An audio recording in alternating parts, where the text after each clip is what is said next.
Hello दोस्तों, मैं शिव कुमार सिंह आप सभी का आपके अपने चहेते यूट्यूब चैनल टैलेंट मस्ती में हार्दिक स्वागत करता हूं। प्यारे दोस्तों, आज का वीडियो बहुत ही महत्वपूर्ण होने वाला है, क्योंकि हम आज इस वीडियो में उत्तल दर्पण अवतल दर्पण पर जो आंकिक प्रश्नों के हल होते हैं उन पर हम आपको विधिवत जानकारी देंगे।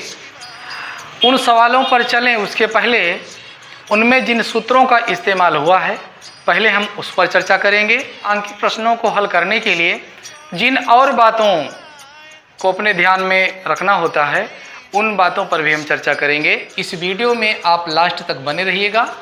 यदि आपको हमारा ये वीडियो पसंद आता है तो आप हमारे इस वीडियो को लाइक कीजिएगा, शेयर कीजिएगा, कमेंट कीजिएगा और हमारे इस चैनल को सब्सक्राइब कीजिएगा। तो इसमें हम सबसे पहले आपको बताएंगे कि सूत्र कौन कौन से इस्तेमाल होते हैं। पहला सूत्र है F = R/2। दूसरा सूत्र है 1/V + 1/U = 1/F। तीसरा सूत्र है M = I/O = -V/U। अब इसमें ये भी जानना जरूरी है कि ये जो F है R, U, V, M, I, O इनके अर्थ क्या है। R गोलीय दर्पण की वक्रता त्रिज्या होती है, F फोकस दूरी होती है, U गोलीय दर्पण से वस्तु की दूरी होती है, V गोलीय दर्पण से वस्तु के प्रतिबिंब की दूरी होती है, I वस्तु के प्रतिबिंब की लंबाई होती है, O वस्तु की लंबाई होती है, M रेखीय आवर्धन होता है। ये तो हो गया सूत्रों पर चर्चा। अब हम उन सभी बातों को भी बताना चाहेंगे जो आंकिक प्रश्नों को हल करने के लिए याद रखना बहुत ज़रूरी है। वो बात यह है कि उत्तल दर्पण किसी भी वस्तु का जो प्रतिबिंब बनाता है वो सदैव सीधाभासी बनाता है, उल्टा किसी भी स्थिति में नहीं बनाता है। अवतल दर्पण ये उल्टा, वास्तविक, सीधाभासी दोनों बनाता है। अब ये उस कंडीशन पर निर्भर है कि गोलीय दर्पण की जो अवतल दर्पण है उसकी फोकस दूरी कितनी है और वस्तु अवतल दर्पण से कितनी दूरी पर रखी है, और V का मान। कुछ बातें और भी याद रखना जरूरी है। यदि V का मान माइनस में है तो प्रतिबिंब कहाँ बनेगा? वो आगे बनेगा, उल्टा वास्तविक बनेगा।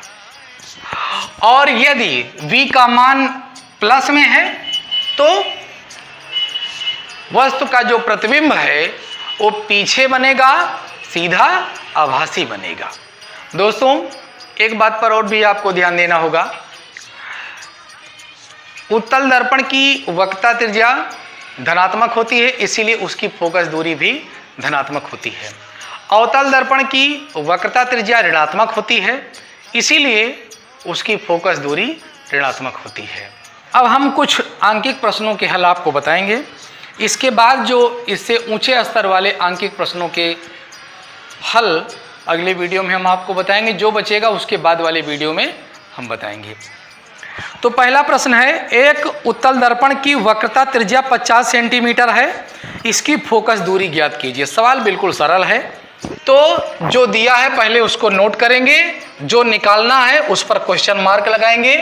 दिया गया है उत्तल दर्पण की वक्रता त्रिज्या 50 सेंटीमीटर, और चूंकि हम जानते हैं कि उत्तल दर्पण की वक्रता त्रिज्या धनात्मक होती है इसीलिए यहाँ प्लस लगा देंगे। उसके बाद हमें फोकस दूरी निकालना है, तो इन दोनों में जो रिलेशन होता है वही फार्मूले को इस्तेमाल कर लेंगे। तो F = R/2 से इस सूत्र का इस्तेमाल करेंगे।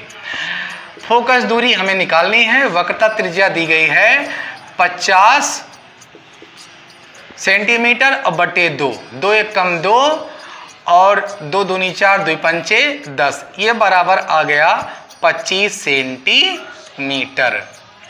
दूसरा सवाल है, एक अवतल दर्पण की फोकस दूरी 15 सेंटीमीटर है तो इसकी वक्रता त्रिज्या ज्ञात कीजिए।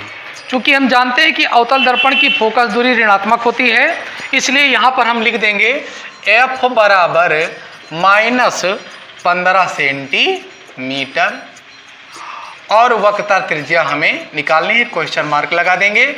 दोनों में जो रिलेशन होता है उसका फार्मूला यूज करेंगे, F बराबर R/2 से। तुरंत सवाल आसानी से लग जाएगा।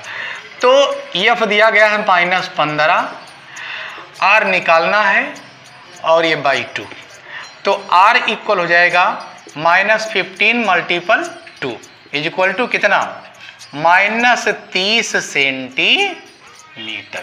दोस्तों तीसरा प्रश्न है, एक उत्तल दर्पण की फोकस दूरी 10 सेंटीमीटर है, तो इसकी वक्रता त्रिज्या ज्ञात कीजिए। उत्तल दर्पण की फोकस दूरी 10 सेंटीमीटर दी गई है।